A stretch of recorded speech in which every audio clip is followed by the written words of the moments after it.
Bonjour à vous, c'est Kevin, j'espère que vous allez bien. Aujourd'hui, on va voir comment être précis avec nos positions au trombone. Donc, on va voir que c'est pas forcément évident puisque d'un trombone à l'autre, eh bien, ça change. On va pas avoir les mêmes emplacements. D'un tromboniste à l'autre aussi, ça change. En plus, problème avec le trombone, c'est que on n'a pas vraiment de repère sur exactement où mettre la coulisse, à part en première position. Pour toutes les autres positions, c'est aléatoire. C'est pas forcément précis et ça va dépendre encore une fois de l'instrument et de l'instrumentiste. Et puis, autre chose qui peut poser problème, c'est que l'accord général, en plus, va tout le temps changer en fonction surtout de la température et puis en fonction de si vous êtes plus ou moins chaud avec votre instrument, si vous avez chauffé ou pas. Donc du coup, tout ça, ça fait que c'est pas évident d'être juste et aujourd'hui je vais vous proposer une solution pour pouvoir être juste en toutes circonstances et gagner du coup en précision pour savoir exactement où vous allez mettre la coulisse en fonction de vous et de votre instrument. Alors déjà, la première chose qu'on va faire, c'est qu'on va illustrer ça. Donc aujourd'hui, j'ai pris deux trombones. J'ai pris mon trombone simple et mon trombone complet. Donc pour avoir deux trombones bien différents. Et on va donc, déjà, première étape, accorder ces deux trombones. Et ensuite, on va voir que même une fois bien accordés, eh bien, les positions vont être à des endroits différents. Donc, on fait ça. Donc, j'ai fait exprès d'avoir les instruments qui sont pour l'instant désaccordés. Celui-ci va être trop haut et l'autre trop bas. Donc, déjà, je vais en profiter pour vous montrer comment bien s'accorder. Donc, je prends mon accordeur. Et puis, j'ai sous mes yeux, en fait, mon accordeur, donc avec l'aiguille qui va être trop haut si elle est vers la droite et trop bas si c'est vers la gauche. Et donc, si c'est en plein milieu, c'est que je suis juste. Voilà, donc là, j'ai fait un si bémol au trombone. Il est un peu haut. Donc, quand c'est trop haut, on tire la pompe. Donc, on allonge le tuyau. Plus le tuyau est court, plus c'est haut. Plus le tuyau est long, plus c'est bas. Donc, plus ça va vers le grave. Donc, là, en tirant un peu, je vais être un peu plus bas. Donc, je suis encore un peu trop haut. Voilà, et là, c'est juste. Maintenant, je prends l'autre trombone. Donc lui, il est très très bas, ça s'entend bien par rapport à l'autre trombone.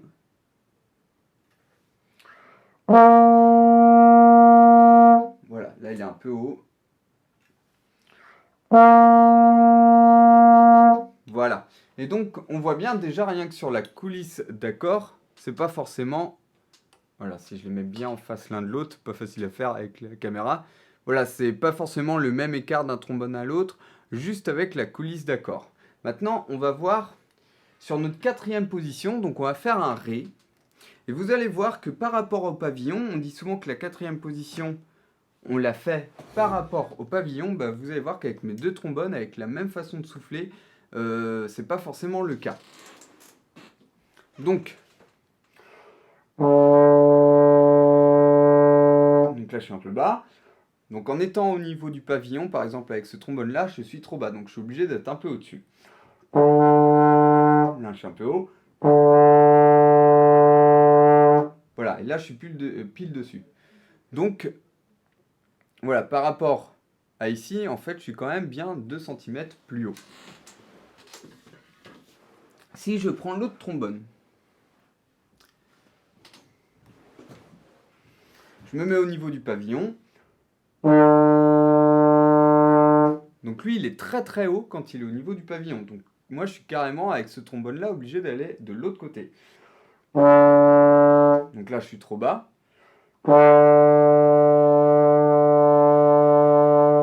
Voilà, ici, je suis au bon endroit sur ce trombone. Donc, pour le coup, c'est 2 cm après le pavillon. Donc, vous voyez, d'un trombone à l'autre, ça change. C'est la même note, c'est un Ré en quatrième position. Donc, au lieu d'être pile au pavillon avec ce trombone, je dois être plutôt à cette position et avec l'autre, je dois être plutôt à cette position. Donc ça fait une belle différence et ce qui fait que dès que vous changez d'instrument, faut à chaque fois revoir votre accord puisque vos positions, vos repères vont changer. Et comment on va faire ça?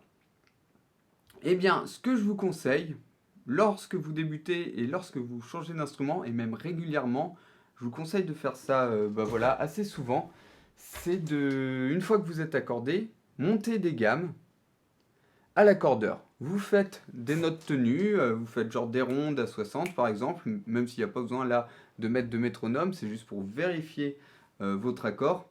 Et vous montez une gamme tous les jours, et tous les jours vous faites la gamme du demi-ton du dessus. Par exemple, un jour vous faites si bémol majeur, puis le lendemain vous faites si majeur, puis le lendemain vous faites do majeur, puis ré bémol majeur, puis ré majeur, etc., etc. Et vous vérifiez avec l'accordeur, donc ça prend juste 5 minutes par jour. Je vous donne un petit défi, vous essayez de faire ça pendant 3 semaines, et vous allez voir que votre justesse va vraiment s'améliorer. Après, il faut être prêt à faire ça tous les jours, ça prend que 5 minutes, mais c'est un peu redondant à faire. Après, c'est juste une montée de gamme, ça prend vraiment 5 minutes, c'est même trop long, ça va prendre que 2 minutes. On va tester la chose ensemble avec si bémol majeur. Et vous allez donc changer de gamme tous les jours. Et comme ça, sur toutes vos notes, vous allez être sûr d'avoir corrigé votre justesse. Si vous ne connaissez pas du tout vos gammes, vous avez le kit de démarrage du trombone jazz où vous allez apprendre toutes les bases sur le trombone et en plus commencer à apprendre à improviser.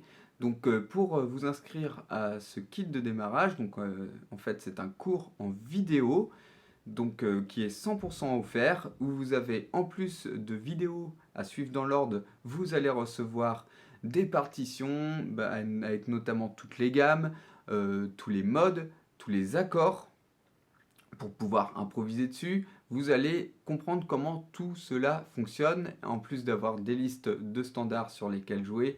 Voilà, c'est un cours très complet et qui est 100% offert, donc n'hésitez pas pour vous y inscrire. Vous cliquez sur le premier lien qui se trouve sous cette vidéo dans la description et vous y aurez directement accès. Donc c'est parti, on s'accorde juste sur si bémol majeur pour voir que ça prend pas beaucoup de temps.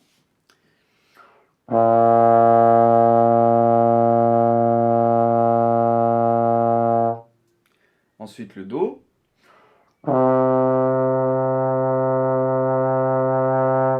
Ré.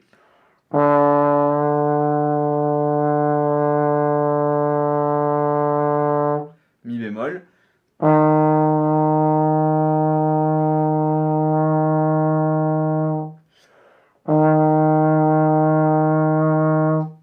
Voilà. Quand il y a une note qui est un peu fausse, ça a été le cas pour le Ré de juste avant, et puis pour ce Mi bémol, n'hésitez pas donc à jouer la coulisse pour recorriger, et ensuite, une fois que vous avez trouvé la position, à refaire l'attaque pour vraiment être directement dedans.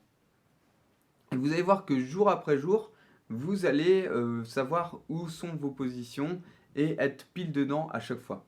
Donc n'oubliez pas, commencez d'abord par vous accorder sur un si bémol, et ensuite vous faites cet exercice. Donc là, je fais un Fa.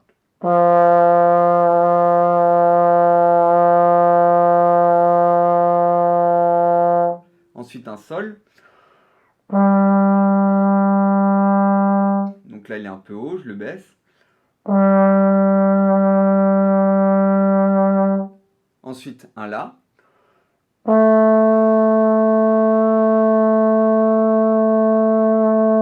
Et un Si bémol.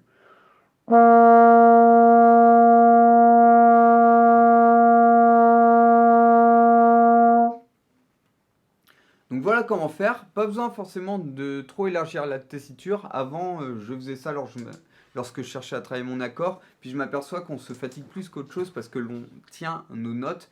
Et donc ça peut un peu fausser le résultat. Donc vous faites ça juste sur une octave pendant 2 minutes tous les jours et c'est amplement suffisant. Faire plus que ça risque d'être contre-productif. Ok, donc vous restez dans une tessiture médium. Vous faites juste une montée de gamme comme ça. Vous vérifiez vos notes et vous changez de gamme tous les jours. Et vous allez voir que petit à petit, vu qu'il y a des notes qui reviennent dans chaque gamme, vous allez savoir à chaque fois où viser.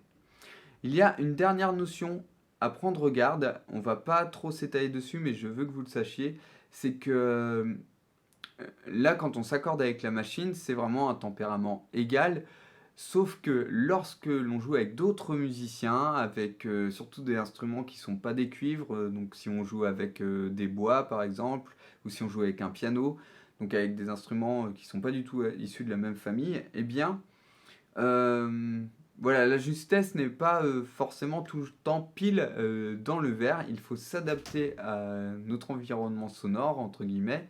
Et donc, pour ça, il faut vraiment développer notre oreille, savoir dans quelle couleur on est, savoir si on joue la fondamentale, la tierce, la quinte, etc. Donc ça, je vais en parler dans la prochaine vidéo qui sortira. Donc, je vous invite à être attentif aux prochaines vidéos qui sortiront si vous voulez progresser sur son point. Parce que la justesse, c'est vraiment quelque chose de relatif. Ce n'est pas que le fait d'être pile dans le verre avec le métronome. Vous avez beau être tout le temps dans le verre. Si vous n'écoutez pas les autres avec vous et si vous n'êtes pas habitué à vous mettre vraiment dans le son, eh bien ça ne sert à rien. Donc il faut vraiment être souple vis-à-vis de ça et être capable de s'adapter. Voilà pour cette vidéo, merci de l'avoir suivi. Je vous rappelle que si vous voulez aller plus loin, vous pouvez vous inscrire au kit de démarrage du trombone jazz, vous allez apprendre beaucoup de choses. Et puis en attendant, je vous dis à bientôt dans du prochain contenu. Ciao ciao.